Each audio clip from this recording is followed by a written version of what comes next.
የደከሙላት ያችን የማታደጋግም መድኃኒት የማያደጋግም መድኃኒት የፈለጋትን ደግሞ ለተወሰነ ጊዜ ሳይሆን 5500 ዘመን ሲፈልጓት የነበረች መድኃኒት ይችላል።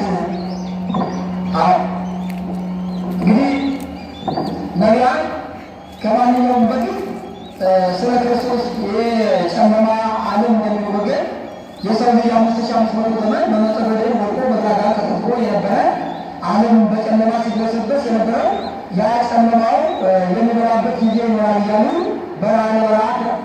በረሃ ፍርቅታ ለፍርቅታ ጫካ ለጫካ ሲከራተቱ የነበሩ ይችን መድኃኒት ሲፈልጓት የነበሩት መጀመሪያ ማናቸው? ነቢያት ናቸው። ስለዚህ ነቢያት የደከሙላት ነቢያት ክርስቶስ ከመወለዱ ሰው ከመሆኑ በፊት ያው ሰዎች ናቸው። ከመሬት ተቀምጠው ሰማይ ሰማያት በዲናቸው መጥተው ይመጣሉ። ክርስቶስን በተለያየ ምክንያት ማታ ያዩታል። ከነቢያት አንዱ ነቢየ እግዚአብሔር ዳንኤል ምዕራፍ 10 ከቁጥር 5 ላይ ቃል እንዲህ ይላል፣ አንቻልኩ አይንቴ ወለጸርኩ አይኔ ወደ ላይ ቀና አድርጌ ተመለከትኩ፣ ወናሁ ብእሲ በመንግሥት ጠደነ፣ እንደ ደም የመሰለ ልብስ የለበሰ አንድ ቀይ ሰው አየሁ። ወቅኑት አቆሮ በወርቅያት ወገቡን በወርቅና ታጥቋል። ወነስቡሂ ከመተርሴስ ሰውነቱ ምንጭ ይመስላል። ወገጹ ከመራዊ መብረቅ ፊቱም እንደ መብረቅ ይመስላል። ወአዕይንቲሁ ከመነደ እሳት ፊቱም እንደ እሳት የሚባላ ነው። እገሪሁ ወእገሪሁ ከመብትርሱ እጅና እግሩ እንደ ጋልና እንደ ጋመ ብረት ነው። ወደ ላይ ቀና ስል ይህን አየሁ።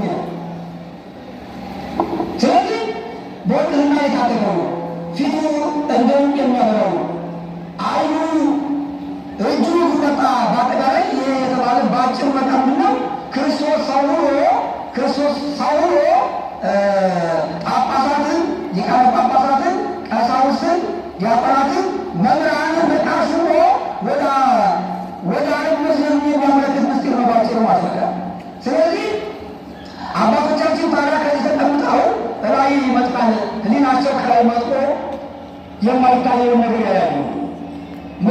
ምክንያቱም ሰዎቹ ምድራውያን ቢሆኑ ስራቸው ሰማያዊና እመሰታልክነ ዘመምድር ግብርናሰ ሰማያዊ ውእቱ፣ እኛ ምድራዊ ስንሆን ስራችን ሁሉ ሰማያዊ ነው።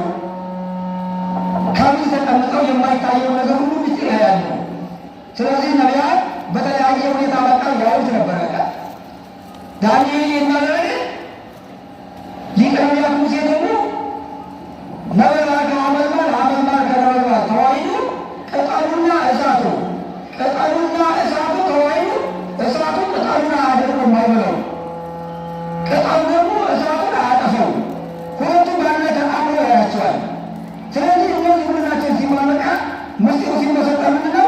ቅጠል የተባለ ትስብእት ነው፣ ስጋ ነው፣ የእመቤታችን ስጋ ነው። እሳት የተባለ ረመቅ የተባለ ደግሞ ማነው? መለኮት ነው። ስለዚህ እንዲህ አድርጎ እያደረጉ ያዩት ነበር። ስለዚህ እግዚአብሔር ሊቀ ነቢያቱ ሙሴ ትልቅ የሆነ ምስጢር ነግሮታል። ምንድነው? አንተን የማነጋገርበት ከአንተ ጋር ምስጢር የምንነጋገርበት ትልቅ የሆነ ነገር በቃ የማሳይ ነገር አለና የምጠቁም ነገር አለና ያን የምጠቁምን ነገር ነገ ዛሬ ሳትን ይህን ነገር ማድረግ አለብህ ብሎ እግዚአብሔር ለሙሴ ወነበቦ እግዚአብሔር ለሙሴ 570 ወነበቦ ነግሮታል። ተመልከቱ፣ እግዚአብሔር ከእግዚአብሔር ጋር ያሉ ሰዎች እግዚአብሔር ስንት ጊዜ ሙሴን ተነጋገረው? ስንት ጊዜ ተነጋገረው? እኛ ዛሬ የእኛ ነገር መቼም አንገፋል። ሙሴ ምን አለ? እግዚአብሔር 570 ጊዜ ተነጋገረው እግዚአብሔር ሙሴን። ለምን? ሙሴ እግዚአብሔር ሰው ስለነበረ። እንደውም ሲወለድ ከግንባሩ ላይ ብርሃን ተስኖበት ሰዎች ሲያዩ ተገረመ ለሙሴ አንተ ፊትን እንደ እሳት በላን ተሸፈንን እያመቃ ይሉት ነበረ። ስለዚህ ሙሴ ብራሩ እግዚአብሔር እነሆ አንተ የማነጋግሩበት አንድ ነገር የምነግራልና ያን ነገር ብታደርጋለህ ምንድን ነው አለቃ? አንተ ታቦት ትቀርጻለህ። ታቦት ትቀርጽና በሶስት አይነት አቆልቋዩን 3 ክንድ 2 ክንድ ከስንዝር ወንዱን ክንድ ከስንዝር ቁመቱን ክንድ ከስንዝር አድርጌ እንዲህ አድርጌ ስራውና ከዚያ በኋላ በዚያ ላይ አነጋግርሃለሁ አለ። ይህ ትልቅ ምስጢር ነው። በቃ የተከፈሉ በሶስት ናቸው። በቃ አወልዋዩ ሁለት ክንድ ከስንዝር አድርገው ማለት በቃ ይህ የማን ምሳሌ ነው? ከአዳም የአባቶቻችን የእድሜያቸው ምሳሌ በቃ የእድሜያቸው ምሳሌ በቃ ከአዳም ጀምሮ እስከ ኖህ ድረስ ያለው ዘመን 2256 ዘመን ይሆናል። 2256 ዘመን ይሆናል። ከሙሴ ደግሞ ከኖህ እስከ ሙሴ ያለው ደግሞ 1600 ዘመን ይሆናል። ከሙሴ እስከ እመቤታችን ደግሞ ያለው ዘመን 1644 ዘመን ይሆናል። ስለዚህ ይህንን እንዲያድርገን ስራና በዚህ ላይ አነጋግርሃለሁ አለ። ይህ እነዚህ ቁጥሮች በአጠቃላይ ዓለም ከተፈጠረ ጀምሮ ማነው 5500 ዘመን የመከራውን ዘመን የጨለማውን ዘመን የእውቀቱን ዘመን የሚጠቁሙ ናቸው። በቃ ስለዚህ እንዲያደርገ በዚህ ላይ አነጋግርሃለሁ አለ። ታቦትን እቀርጻለሁ። ምናልባት እኛው ታቦት የምናከብረው ለታቦት ክብር የምንሰጠው ሰው ብድግ ብሎ በቃ ያደረገው ነገር ሳይሆን እግዚአብሔር ፈቅዶ ሙሴን በታቦት ላይ አብሬና አናግራለሁ ምስጢር እገልጽልሃለሁ ብሎ በቃ በእግዚአብሔር ፈቃድ የተአዘዘ የተደነገገ ድንጋጌ። ስለዚህ በዚህ ቁጥር ልክ በቃ በዚህ ቁጥር ልክ የቤተ ክርስቲያናችን ሊቅ ቅዱስ ያሬድ እንደው ምናልባት ያው ሰዓታችን መቼም አልተወደድንም አይደል? መቼም እግዚአብሔር ሀብት ንብረት መቼም ብድር የለም አይደል? እንደ ስልክ ቁጥር አያስፈልግም፣ እንደ መብራት ቁጥር አያስፈልግም። እንደው በቃ የተወሰነ ሰዓት በቃ እንደው አንድ ነገር ለማለት ፈልጌው በቃ እንደ ቅዱስ ያሬድ የተናገረው ነገር አለና ይህንን እንደው አንድ ጊዜ ማነው መርጌታ አብርሃም በስንት ቁጥር የምትለውን ነገር በቃ አንዱ ይችላል። አንድ ጊዜ በቃ አናስረፍዳችሁ ባይዟችሁ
የዓለም ተስፋ ክርስቶስ ወደዚህ ዓለም መጣ።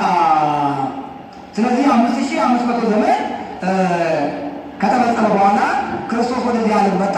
ያው በቃ በአጠቃላይ ጨለማውን አስወግዶ ብርሃኑን አመጣልን። ስለዚህ የሚያደርገ አባቶቻችን አምላክና ምስጋና ለእሱ ይሁን። ይህ ምክንያት የሆነ ማን ነው? ይህ መድኃኒት ማን ነው? መድኃኒቱ ማናት? የማታደጋግም መድኃኒት ማናት? ይህ ቁጥር በተፈጸመ ጊዜ መድኃኒት ተገለጸ።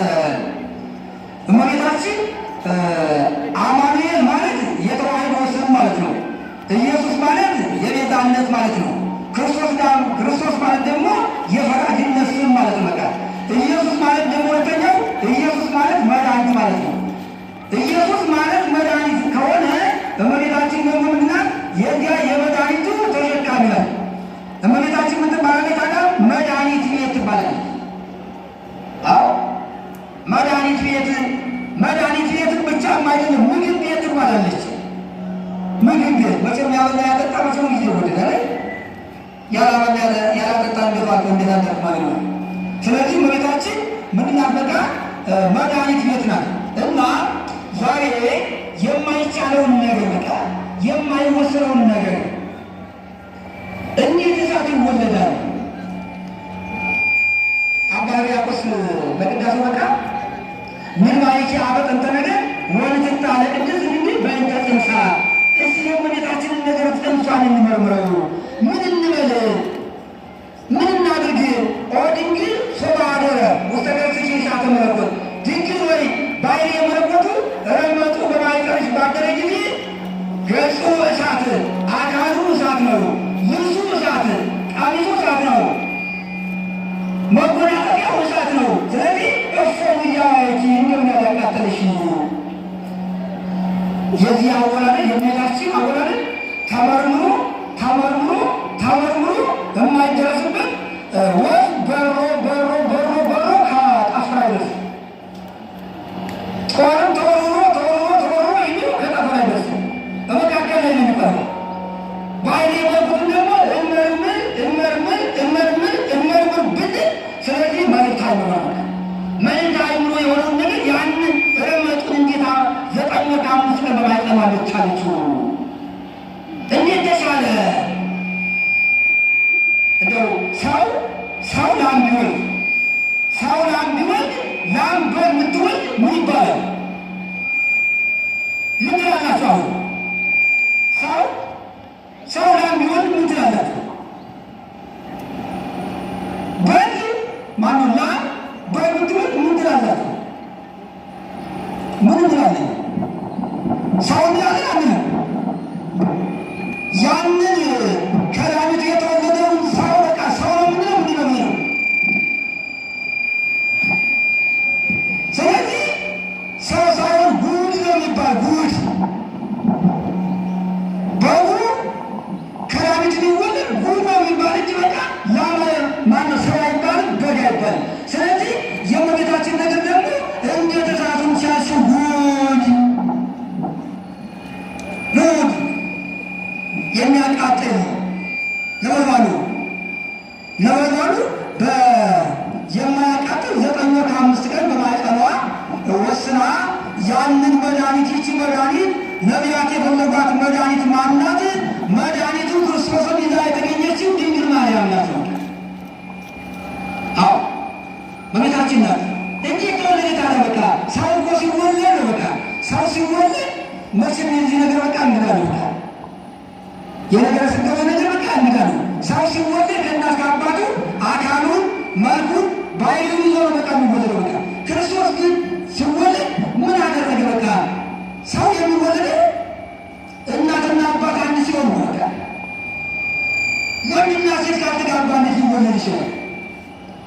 መሬት ይሁን ዘር ካልተዘራባት እንዴት ታበቅላለች? በቃ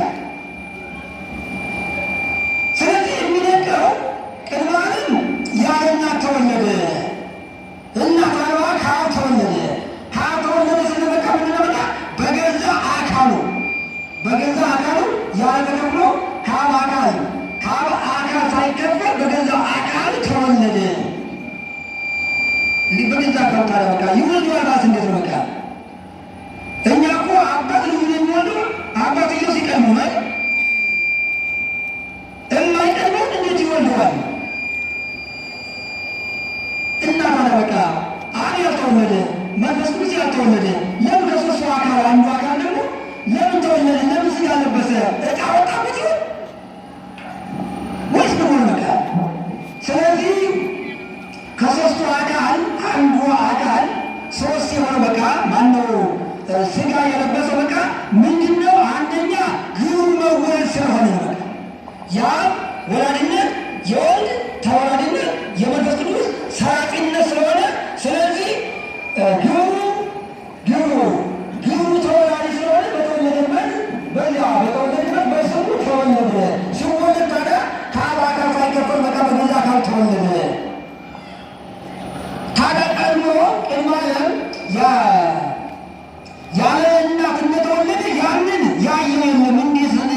ይችላል? እንዴት ያለ እናት ሊወለድ ይችላል? እያለ ዓለም ሲደንቀው አይ ዓለም ደንቆታል፣ ዓለም ተገርሟል። ነገር ግን በቃ በዓይን ግዴታ ማለት አለበት። ዓይን ዓይን አይቶ ልብ ይፈርዳል። ዓይን ካላየ እፈርዳለሁ ማለት በቃ ፍርድ ጉምድሟል ነው። ስለዚህ ቅድመ ዓለም ያለ አባት ሲወለድ ያየው የለም።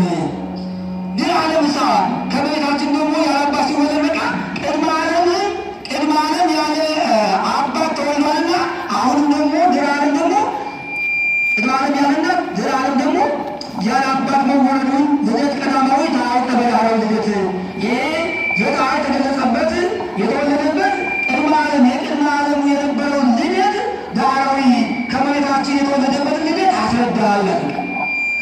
ስለዚህ በዛ አካሉ እሳቱ ነበልባሉ ሳያቃጥላት እመቤታችን መድኃኒትን ይዛ ተገኝታለች። በቃ መድኃኒት ቤት መድኃኒትን ብቻ ሳይሆን ከርከበዴል የምትባለው ባለ ይችላል። ከርከበዴል የምትባል የማን የእመቤታችን ምሳሌ ናት። ያቺ ከርከበዴል ምን ነው የምታደርገው? 6 ጊዜ ትወልዳለች። በዚህ በግራ ጎኗ የምትሸከመው ሌላ ነው፣ በቀኝ ጎኗ ደግሞ የምትሸከመው ሌላ ነው። በቃ ስለዚህ በግራ ጎኗ መጀመሪያ የምትጸንሳለች። በቃ 3 እንቁላል ትጸንሳለች። በሁለተኛው ደግሞ 5 እንቁላል ትጸንሳለች። በሶስተኛው ደግሞ በሶስተኛው 7 እንቁላል ትጸንሳለች። በአራተኛው ደግሞ 15 እንቁላል ትጸንሳለች። በስድስተኛው ደግሞ 46 እንቁላል ትጸንሳለች። በመጨረሻ በቃ 70 እንቁላል ትጥላለች። 70 እንቁላል ትወልዳለች። ይሄ በግራ ጎኗ የምትሸከመው እንቁላል ወይም ደግሞ ጫጩት ማለት ነው። ስለዚህ በግራ ጎኗ ደግሞ በግራ ጎኗ አንድ ጊዜ በግራ በቀኝ ጎኗ የምትጸንሰው እንቁ ነው። አንድ ጊዜ 12 እንቁ፣ በሁለተኛው ደግሞ 35 እንቁ፣ በመጨረሻ ደግሞ 72 እንቁ ትጸንሳለች ይችላል። ስለዚህ እንዴት ይችላል ይህን ትጸንሳለች? ምንድነው ምስጢሩ ሲባል በቃ በአጠቃላይ ያ ግራ ጎኗ እንቁላል የተሸከመው ግራ ጎኗ የ5500 ዘመን የጨለመው ዘመን ነው። የጨለመው ዘመን ምሳሌ ነው በቃ። ስለዚህ ሶስቱ እንቁላል የተባለው የሶስቱ አካላት ምሳሌ የሶስቱ ሥላሴ ምሳሌ ነው። 5 የተባለው የ5ቱ አዕማደ ምስጢር ምሳሌ ነው። 15 የተባለው የ15ቱ ነቢያት ምሳሌ ነው። 46 የተባለው የ46ቱ መጻሕፍተ ብሉያት ምሳሌ ነው። የመጨረሻው ደግሞ የመጨረሻው በቃ 7 ትጸንሳለች። 7 ደግሞ የ7 ሊቃናት ምሳሌ ነው። እንዴት አደርጋለች? እነዚያ ከተወለዱ በኋላ 40 ቀን ሆነው በረው ይሄዳሉ። ያኛው ደግሞ እንቁ በቀኝ ጎኗ የተሸከመችው እንቁ ደግሞ ምን ሆና በቃ ያን ትሸከማለች። ያን ስትይዝ በቃ ምን ታደርጋለች? ከምትኖረው ከባሕር ውስጥ ነው።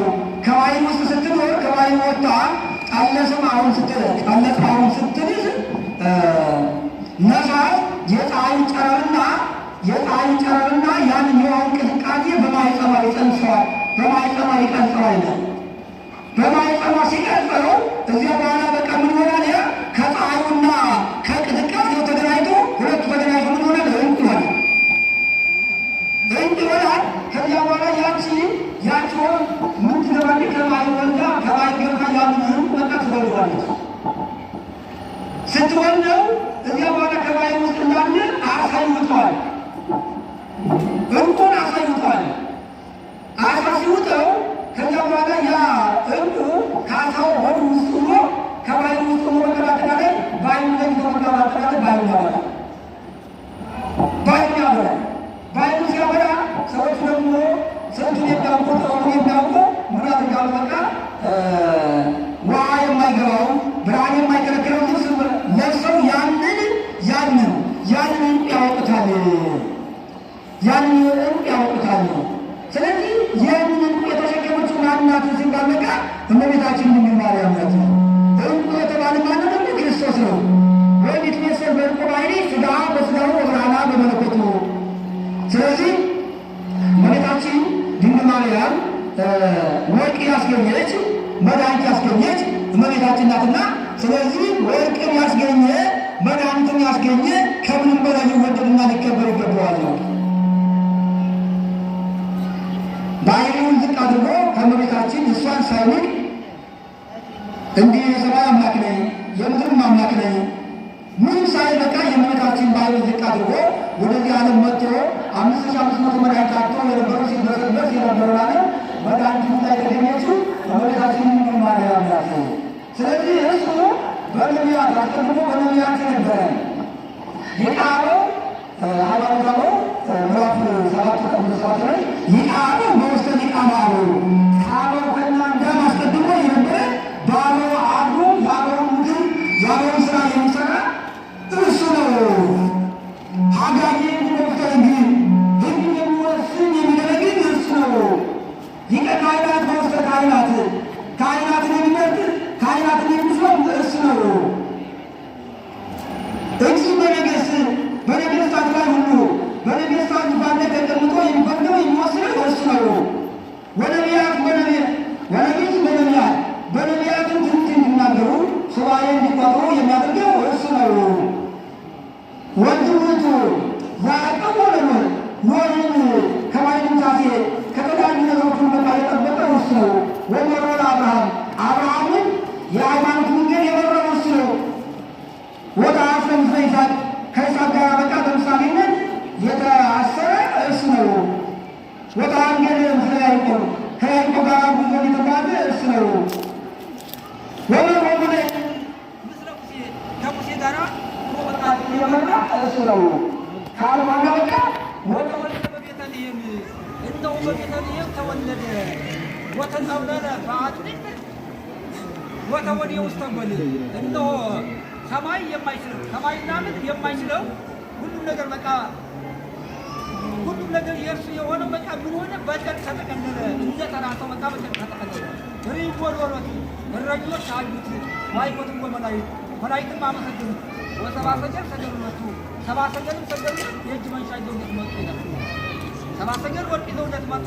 ወርቅ ለምን አመጡለት? አንደኛ ወርቅ ያመጡለት ደረቅ እንትን ሳይሆን ነገር ወርቅ ያመጡለት ለምንድን ነው ሲባል ወርቅ ጥሩ ነው፣ አንተም ጥሩ የባሕርይ ምስሉ ወርቅ አመጡለት። ዕጣን ሙዝ ነው፣ አንተም ሙዝ የባሕርይ ምስሉ በቃ ዕጣን አመጡለት። ከርቤ አመጡለት። ከርቤ የተሰበረውን ጥግ ላይ የተለያየውን አንድ ያደርጋል።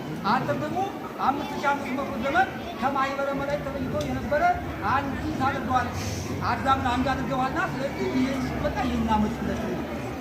ወርቅ የሃይማኖት ነው፣ ዕጣን የተስፋ ነው፣ ከርቤ የፍቅር ነው። ስለዚህ ያመጡለት አጠቃላይ ምንድን ነው?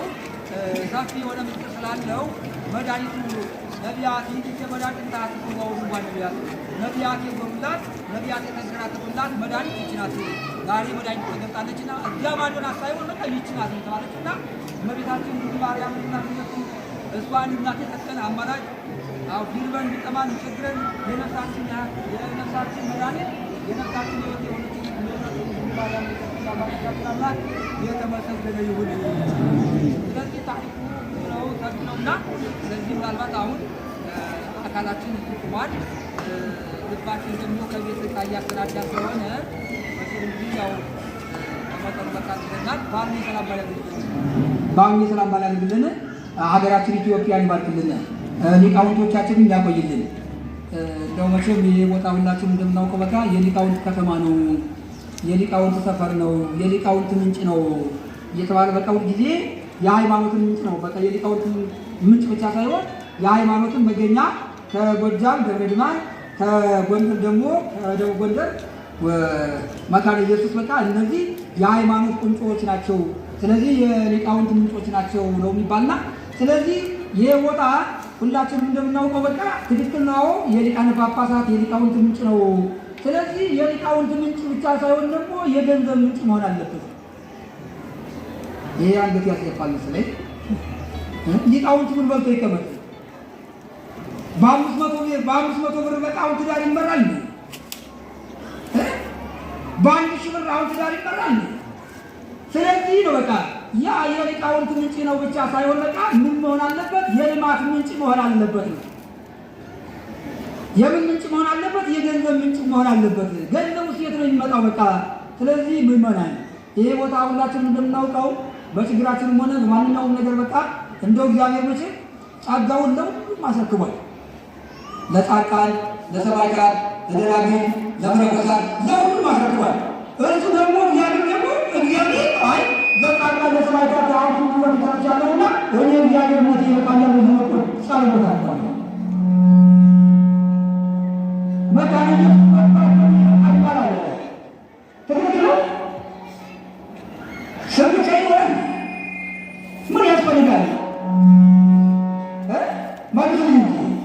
ስለዚህ እኛ እግራችን ብቻ መምጣት ሳይሆን ደግሞ እግራችን ብቻ ለመጣ እጃችን መምጣት አለበት ነው። እጃችን መምጣት አለበት። ለምን የተቸገረው የተጨነቀው መስተዳድሩ የግራ የተጋባው ኑሮ እንደመጣው ድንጋይ የከበደው አካል ሁሉ መጥቶ ያንሸክሙን አራፍ የሚሄደው እዚህ ቦታ ላይ ነው። ምን ስላለ የተባለ አካል ስላለ አባታችን